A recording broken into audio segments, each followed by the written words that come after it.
Today is going to be a very interesting one because we're talking about madness and autism, two things you don't really want to go together. But it is going to be a controversial one, but we are talking about the past. However, the past does influence our future. My name's Nat. This is Thursday. I work at Exceptional Individuals, and we're taking a deep dive into the history of autistic madness. Ooh, a bit clickbaity, definitely. But the truth is, for thousands of years, we had not a clue what autism was.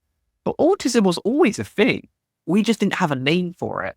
Without a name, what did we call it? Like what we do with most things we don't understand. We shame them and we make people feel bad for being themselves. Hence, madness. Madness was a kind of a generic term for, I don't know what it is, supernatural, probably. It is interesting because even today, we still use terms like mad, lunatic, idiot. People use it to bully as well. We are going to be doing a little bit of a deep dive in the history, how far we've come, and how we talk about it going forward. While all neurodivergents have been stigmatized over time, maybe none so horrifically as autism. Today, we are focusing on autism. Here's me, maybe mad, I don't know, but I am autistic, which isn't related.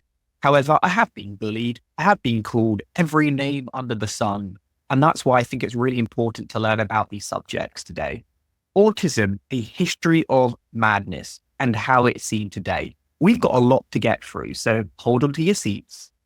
If successful, and we will be, my friends, we're going to look at how autism, as we know it today, has been formed over time.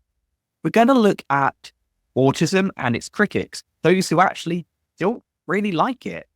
And we're also going to look how we diagnose people and how that has changed over time.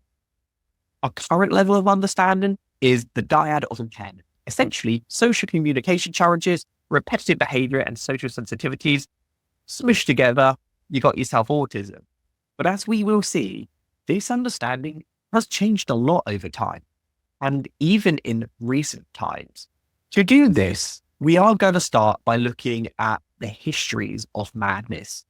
If you want to learn that, let's learn about autism. We can only go back 100 or so years because after that, it can exist. But of course it did. Are there any examples of potentially autistic characteristics depicted throughout time? We'll look how it used to be seen as a mental illness before then it used to be seen like the devil. We've been on a bit of a journey. And while autism care still has a lot to be desired, I think we can all agree that it's the best it's ever been in history. We'll look about how it is today and our understanding using brain scans. Now, I think what's quite interesting is we often talk about it as a singular thing, but it's not. It is all co-connected and integrated with everything that is us. To say that autism and mental health do not have a relationship would be a lie. Autism and mental health absolutely have a connection, but one is inherently part of you and another is something which happens to you through being treated differently. For example, you have autism, you struggle with communication, people might more likely to bully you, and that bullying can result in mental health challenges. While the exact cause, reason, and origin of them are very different, you can't talk about one without talking about how the other one integrates. I've looked at some very interesting books today, but some of the key books is Madness in Civilization by Andrew Scull. I'd recommend it. It's a lovely little read. The Faber Book of Madness by Roy Porter, and The Museum of Madness, another one by Andrew Scull. That guy loves madness. And Bethlem, which we will be talking a bit more about later, by Catherine Arnold. Check it out if you want to learn more. None of these outrightly dive into autism, so we've had to comb through it and look for subtext in a lot of this. The reason why it is so hard to research this subject is facts weren't really documented, to be honest, for I said, we didn't have a name for something. We're researching something today that wasn't a tangible thing back when it was first documented. There's a lot of occasions where maybe someone was talking about autism, maybe they were talking about OCD, maybe something else. We don't know. A lot of these things are incredibly complex and very subjective, meaning that you might see this as positive, negative, neutral. An example is insane asylums. Oh, they sound terrible. Actually, they were pretty good sometimes in some instances, because the alternative to not being in an asylum was being on the streets and having zero support. But you see that things aren't always black or white. Do not get me wrong. These weren't nice places, but you always have to look at the alternative. Ideologies introduce bias. What this is meaning about we all have different views. Some people prefer a softer approach, others prefer a hard line. If you cuddle your kids too much, they'll end up being naughty. If you discipline them so much, they'll end up being naughty. It's not that right balance. But where that line is very individual. The same can be true of healthcare. Presentisms, which are probably pronounced wrong, distorts context. This is a really interesting thing. Let's say hitting your children, that's bad, okay? But if we were to go back 50 years, hitting your children was seen as potentially good parenting, discipline, making sure they grow up right. We can't judge things that happened years ago the same way we judge them today. For instance, again, very controversial, but things like LGBT rights, slavery, all these things which we now have very different views and opinions on. If we look at it the same way in the past, we're not going to have a real idea of what it was truly like. For example, this gets really controversial, but was everyone who had a slave bad back in the day? Or was it different because culturally it was accepted? It's a hard question to answer. Of course, it was always bad, but it's how we look at those individuals now. For instance, people who did shock therapy on autistic patients, were they doing the right thing because they felt they were doing the right thing? What about World War II with Hans Asperger? A lot of the time we see him as a Nazi, but he was also genuinely trying to help autistic people by a lot of accounts. Hopefully you can see why this isn't an easy thing to answer. One example is with the ICD, the International Classification of Disease. And you can see here that autism has changed a lot. Nowadays, we would say that autism isn't just for children. But if we went back to, say, 1977, and we looked at a book and a doctor said, autism is only for infants, would we say they're wrong or idiots or they don't know what they're on about? No, because at that time in history, that is the knowledge they had to work with. It's interesting how looking back can help inform our future, but judging the past doesn't quite work with today's lens. It is a little bit controversial because it's a subject which people get passionate about, particularly if you have a direct connection to whatever example that I gave. Let's go way, way back in time. Ancient madness. This was times when we definitely did not know. Now, we've got examples of people eating grass. Were they mad? Maybe, but probably not. Badness often referred to possession or demons. It wasn't just acting a little bit kooky. There was something spiritually wrong with you. If we look in the old Bible, King Saul, famous fella, a lot of people from Saul's behavior, they reflect misunderstood autistic traits seen as supernatural. Now, this is a bit of a jump. There's nowhere in the Bible which states that Saul may have been autistic, but just entertain this for an example. What if there were key characters in history who may of today be labeled as autistic, but because that word didn't exist back then, maybe we looked at them differently? A quote says, "The Spirit of the Lord had forsaken Saul," demon possession, "and at times an evil spirit from the Lord would seize him suddenly." I'll be honest with you, this doesn't sound like autism to me. It sounds more like potentially bipolar, maybe schizophrenia. But the key point remains, because these labels, which we now use in order to support people and create a sense of empathy didn't exist, we would have classified someone with a very damning term.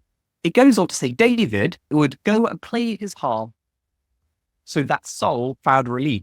He recovered and the evil spirits left him alone. Do you think this is a depiction of, say, bipolar or not a depiction of bipolar? Equally, if we apply this with an autism lens, a lot of us know that we do have sensory sensitivities. And by playing music and calm us down, it is now seen as a holistic approach of therapy in order to relax us. Back then, we're thinking it's some supernatural thing. It makes you wonder about the type of people who would have got support back in the day. I don't know how old or the age of a lot of you here, but if any of you were born in, say, the 60s or 50s, then I'm sure you'll know that people's attitudes to mental health and learning differences was vastly different. I bet a lot of people think, if only I was born today, I would have had such a different life. Now we're going to our lad Plato. Everyone loves Plato. He sounds like, a smart guy, wasn't he, Plato? Sorry, Plato wasn't a nice guy, son. He would say, people with psychological constitutions is warped should be put to death. Of course, Plato didn't know what autism was, but let's face it, we would probably have come under his definition of psychologically warped and thus put to death. For the majority of history, those who have thought differently have been seen as not just a problem to solve, but a problem to eliminate. I wonder if you think back in the day, you would have counted as this. I think the past is scary and sometimes thinks the present is scary, which it is, but it's always really useful to remember how far we've come. I would probably go as far to say a lot of us people in this webinar today probably wouldn't be alive had we have lived back then, just because the way we act in an atypical way would have rubbed people up the wrong way. They'd be like, witch, demon, possessed, whatever era you in, there was a new name for whatever you were. Another one, I can't see this, is Celius, who mistook autistic traits for madness, advocating for harmful treatments. There weren't like one or two people who were like, death to you, different people. There was a lot of them. He says, if it is the mind that deceives the bad man, he is best treated by torture, fetters, or flogging. They don't sound particularly nice to me. But essentially, let's beat the madness out of them. We did the exact same thing in maybe a few decades ago with autism. If a child was acting different, hit them, and then they'll stop. If we keep doing it, they'll know it's wrong. We know that's not right now, but it's only really recently have we decided to try a different approach. Donna says, as a parent, I may have been blamed as per the mother blaming culture. Yes, Donna, the refrigerator mother theory is that it was your fault. Actually, maybe you would have got tortured, fetters, or flogging. I don't know what they are, but again, it sounds like some sort of whipping or something. Not in a good way. Always be mindful that things were very different. Continuing with Cellulus, his attendants announced pretending legacies to him to relieve his anxieties until recovering his reason. It's an early example of treatment. Do you think this is true or false? Just to put it in English, because it makes no sense, they would support him mentally to relieve his anxieties, which would give him treatment. Kind of like David playing the harp. They may have not called it treatment, but I think it was a type of treatment. It's like a type of soothing, like giving someone a hug, talking to them. There's always been holistic approaches to medication, even though sometimes we look at it as an afterthought to prescription-based treatments. In ancient times, essentially, autism, or what probably would be conceived as autism today, came down to three things. One, a brain disorder, something wrong with the noggin. It's not wrong in terms of autism is technically considered a disorder. I would say, though, we will look back on that and we may reevaluate it going forward because I think it doesn't fit right with a lot of us. Then we've got moral failings. There is something wrong with your soul. You are morally skewed. maybe the devil has taken over you and lured you astray. Then we've got demonic possessing. We're talking like the exorcist taking over you. Normally it was those three things that it always came down to. This is a fun image. Look, the guy is stabbing him while not looking. Maybe he doesn't like the sight of blood. But I took this as the fact that he is doing something which he is not able to control. He knows it is wrong, but he does it anyway. A lot of people think those with autism, maybe stimming, maybe the way we talk or act is something that we are able to help.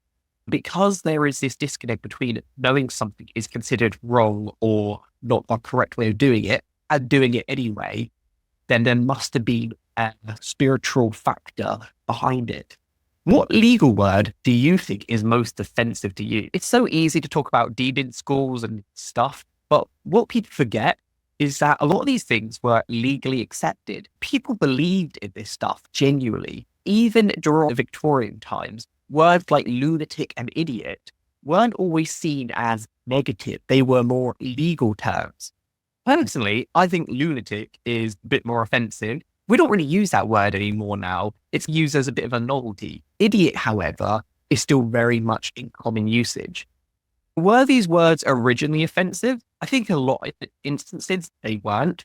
In some places in America, using the word handicapped is perfectly acceptable. In the UK, it's not. Again, sorry for some of this language, but using words like spastic, retardation, oh, they sound horrible, don't they? I apologize. I hate the words. But they weren't always considered negative. A lot of the time, they were considered medical. You've got medical and legal. And if words are used with negative intentions over a long period of time, they do pick up a bad reputation. Then we eventually have to change the word because no one wants to be called that anymore. Let's have a little look at this lovely round-headed fellow, Sir William Blackstone, who had commentaries on the law of England. This was in 1753, so a while ago now, but this is when a lunatic was okay. A lunatic or non-compos mentis is one who have had understanding, but by disease, grief, or other instances have lost the use of reason. Okay, so a lunatic, they have understanding, but due to a disease or grief or other instances have lost the use of reason. You could see how this could be applied to autism from an ignorant perspective. A lunatic is indeed properly one that have elusive intervals like daydream, go off, visions, sometimes enjoying his senses and sometimes not. I think that could, in certain instances, be interpreted, let's say when autistic children or even adults are stimming. Sometimes they look like they're having a good time, other times not. But you could see how, from a past mindset, maybe that might be perceived as mental illness. It's hard to reason because, again, we have to make a lot of assumptions during this because this stuff wasn't documented under this particular context. But what you can do is look at the traits that some autistic individuals, they demonstrate and see how those traits would be perceived during a particular time period. Moving on to Edward II's reign, maybe of terror, during the 14th century. If you were born with a lack of moral functions, you were an idiot. If you weren't able to have cognitive processes, which a lot of neurodevelopmental conditions may come under, you were perceived as an idiot. An idiot or natural fool, I don't like it, but it's interesting, natural fool. Not one who just does something foolish, but you are foolish from birth, developmental, is one that have had no understanding from his naivety. He might make a mistake, but isn't aware of it. Notice how they also use male pronouns for this.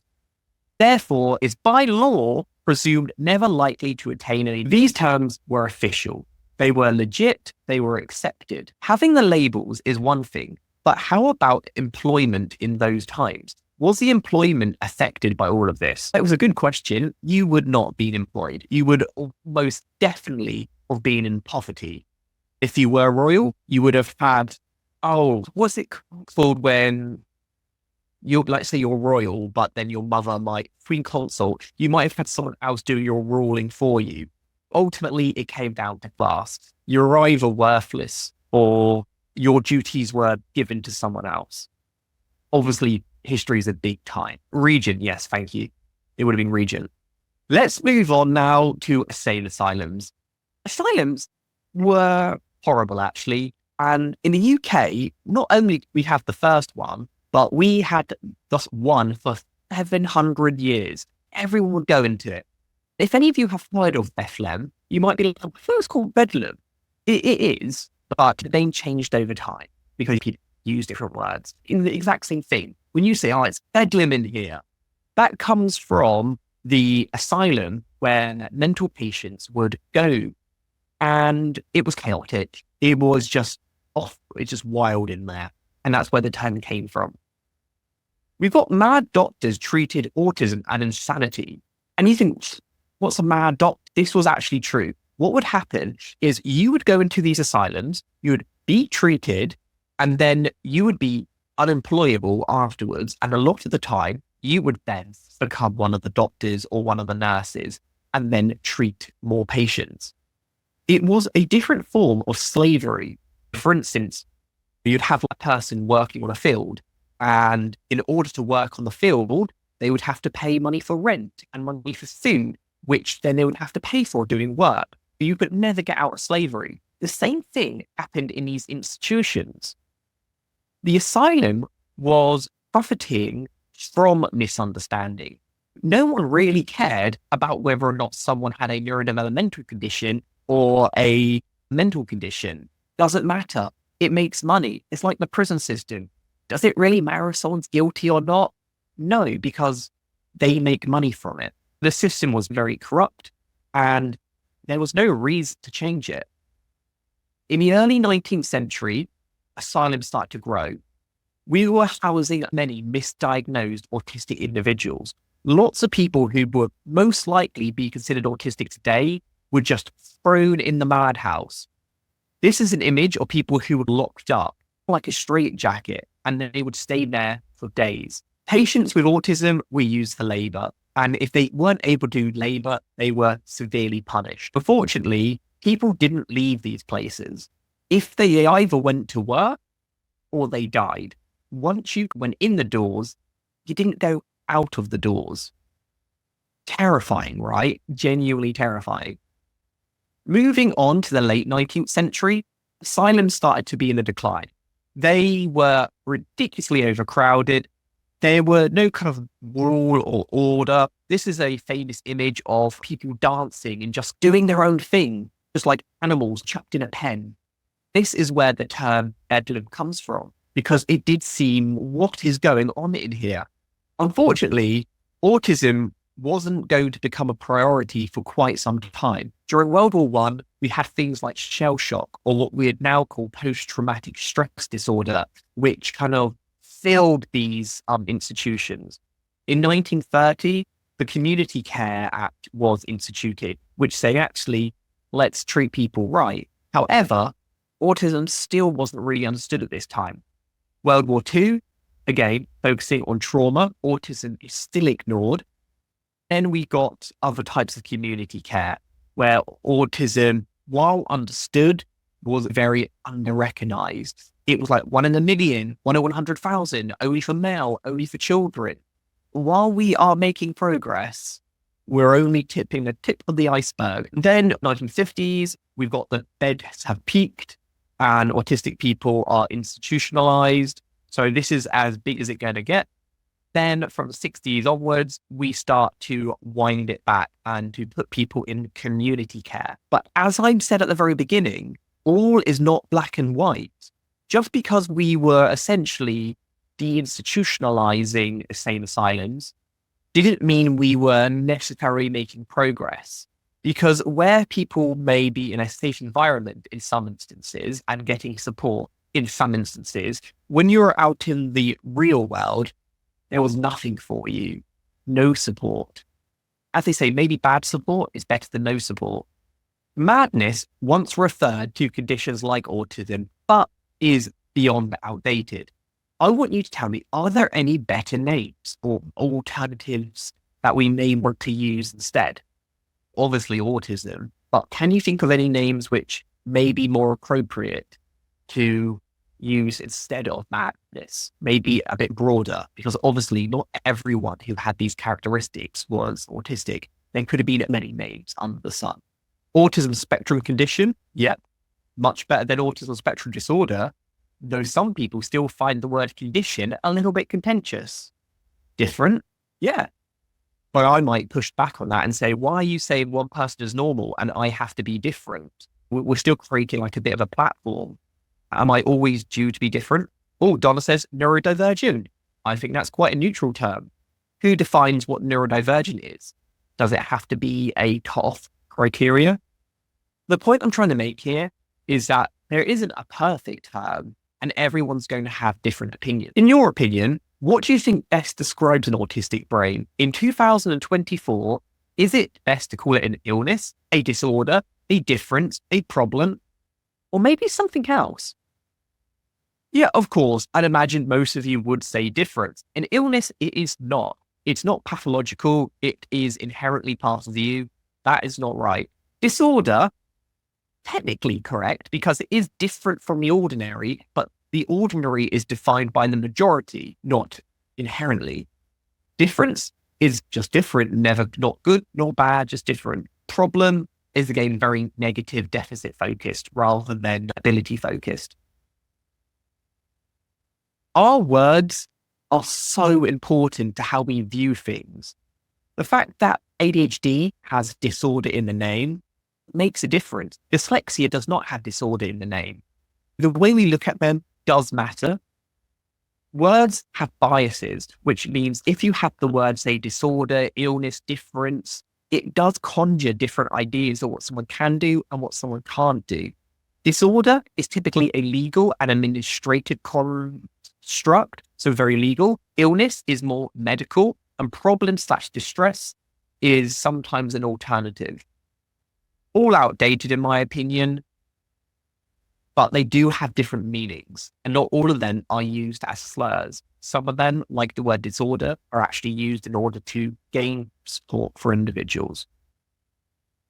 Those of you who are in the UK, have a go at this. If you aren't in the UK, have a guess. Under our Equality Act, and to be honest, the Equality Acts are quite similar no matter where you are in the world, particularly in Western countries, what would count as a disability? Have a look at these. Hopefully you can do multiple, but if you can't, I'm sorry. I want you to have a look at which ones you think would count. I think the answer is, to be honest, all of them. A disability is anything which is ongoing that can cause long-term or significant challenges in day-to-day life. Donna says maybe we need to redefine what normal is. I think you're absolutely right there, Donna. Normal is very cultural. Normal in one culture is going to be completely different to normal in another culture. Who is involved in getting an autism diagnosis? Who is responsible for saying whether or not there is something different, whether or not you have a disorder, or whether something is alternative? It depends what country you're from. In the UK, it requires multiple people to come together. What they typically have to do is rule out other things. They'd probably have to rule out bipolar first. And autism would be like that. All right, it doesn't match any of these, then it can be something else. But who decides what you are has very much changed. It used to be priests, then it used to be kings or royalty, then anyone. We rely on different skill sets to depict. These days, currently psychologists or therapists, not therapists, but psychologists. Maybe in the future, it might be neuroscientists. This stuff is still very much in flux. We diagnose people through a whole use of things, through different diagnostic manuals. What we would do, we'd calculate the burden. With how your brain thinks, how much distress will it cost you throughout your life or on society? We might look at the type of adjustments that you might need in order to gain the type of support you would need. For instance, would you need supported living if you had autism? Jill says, find the exclusion pathway ridiculous. Many people with autism do have comorbidities, but having other conditions doesn't mean you can't be autistic. Yes, Jill, and that is what I was looking for, the exclusion pathway. You have to say, oh, then it's that. But let's say if you get caught in the first net and you have something, it might mean that autism may go no. We've spoken about the ICD and how we diagnose autism, but there's also the DSM. This can look at how autism is diagnosed predominantly in America and other countries. These diagnostic manuals are not perfect. Even today, some absolutely detest the word disorder and want to scrap it altogether. Others see these manuals as very limiting, as they restrict behavior to a certain understanding of autism. If you demonstrate autism in a different way, then you would not be eligible for support. That different way of demonstrating autism, what is that then called? Madness, weird, odd, different, or something altogether? Let's look at some names now and see how, depending on what we get labeled as, can change how people see us. I want you to click on which of these conditions is uncontroversial. If you were diagnosed with, would bat an eyelid. But if you did get diagnosed with it, maybe there could be some stigma. You've got, depression. Most people have depression. Yeah, no big deal. Depression, lots of people have depression. Bipolar, this is something you might already be concerned about. A lot of people get misdiagnosed with either one of these. A label does have a lot of power. What one is fashionable? Is there a disorder which everyone seems to be getting at the moment? And is there a disorder that very few people get diagnosed with? Because we have to take stigma into consideration. Yeah, bipolar. Bipolar is somewhat fashionable. I feel like everyone's getting bipolar these days, but you don't hear many people getting diagnosed with schizophrenia. And that is because of how stigmatized it is. What is a condition which is a little bit contested, as in people aren't so sure if it's real or schizophrenia or depression? I think the schizophrenia was the answer I was looking for, but I think it could also be depression. Because depression is so widespread, people often just no big of a deal. But schizophrenia is a condition that you would take serious. If someone had it, you would do something about it. You can see, depending on what diagnosis you get, it impacts the amount of support you get dramatically. When we think, does it really matter what we call autism? Absolutely, because it impacts the type of support and the attitudes that may be given towards us. Have any of you ever been said, oh, you're really autistic, or oh, so Asperger's, or psycho, or schizo?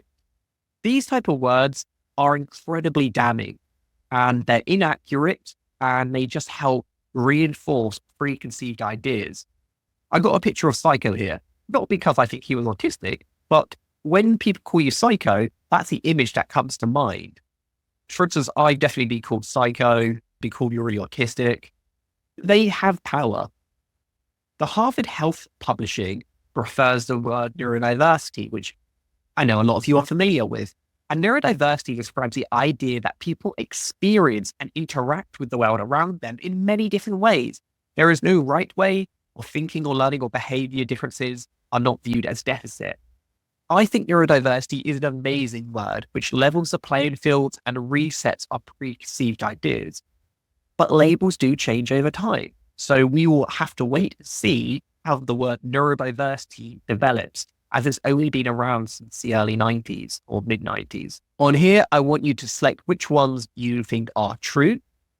We've got 10% of children are neurodivergent, including autism. Resources for autistic children are equally distributed. Disability rights violations are only reported in some countries. Autistic and other neurodevelopmental conditions are leading causes of disability worldwide. Depending on the facts, let's have a look what we got. Okay, here's the first one. First one and last one are true. But these stigmas and different understandings of what people believe to be true to what actually true also influence. The NHS, when it comes to mental health, has come up with 5 steps in order to support people. While it is used for well-being overall, it could also be applied to autism. I want you to rank which of these 5 steps do you think are the most beneficial or would be the most important to you? Do you think be active, keep learning, give to others, be mindful? You can see how we've moved to a much more holistic approach here. Also, a very cheap one. Okay, we've got be mindful, commit, active, learning, nice. I'm undecided on whether or not I like these 5 steps, but I do like the direction it's going in, which is not damning. It's more about managing and accepting. Just to summarize, because we've talked a lot today, explanations for autism in the ancient world And there were people thinking it was disorder of the brain. We knew the brain was important. A lot of people think we always, like the Egyptians thought it was the heart. The Egyptians still thought the brain was important. Do not get wrong on that. They thought there was a moral weakness or failing. Again, even in ancient Egypt, there's lots of depictions of scales and morals of right and wrong. But who defines what is right and wrong? If you fall on the other scale, maybe that's a weakness. Spiritual or demonic possession, very common. People have been killed, unfortunately, all the time for being possessed, where today we might see it as a mental health condition. We now know that autism is a brain condition, not a disorder. It is a different way that the brain is wired. There's been many theories that have led to sterilization, euthanasia in the 19th century, and that was messed up. We know that autism doesn't change like conditions like Alzheimer's, which are considered a disease. So we know autism isn't a disease. We could prove it. Drugs have impacted mental health, but we know that drugs don't really do anything for autism. So again, not mental health. We have done tests on the autistic genome, like genes, and found how actually it's not really one condition. It overlaps incredibly with so many other conditions. You could easily be misdiagnosed depending on who you seek and the characteristics that you give to people. We also know that genetics is incredibly related to genetics. It does run in the family. It is hereditary. We do know that we can diagnose autism through neuroimaging, but more research is needed and it hasn't gone to the stage of mainstream. For example, psychology might not even be required in the future, and it might be solely reliant on neuroscience and brain imagery and AI. We're not there yet though. It just gives you an example of where the future may be heading. You might look at scans and you'd be like, okay, not autistic, has autism, medication, and you'd be able to say categorically whether or not someone was eligible for support. You can see how that could also be problematic. I want you to tell me, with Autism Society, what has added to the challenges of being autistic in day-to-day life in 2024? Is it additional illnesses that make autism more challenging? Is it childhood trauma, which decides whether or not it's positive or negative? Is your family environment, environmental factors, have more of an impact than, say, your genetics? Or is it the stigma in terms of how people see you and respond to you in day to day? All right, we've got stigma at the moment. I think all of these add to the burden. Remember, autism, not the burden. How people treat us is the burden. How do we actually make sense of autism going forward? We are dealing with something incredibly complex. We do not understand autism. We do not know what autism is. Not really. Anything which is really simplistic is probably wrong. If someone tells you, hey, I know exactly what this is, I know what's going wrong, I know how to fix this, they're probably wrong. Diagnostic and formulations are helpful. They can make sense and create interventions. I do think diagnostic labels are useful.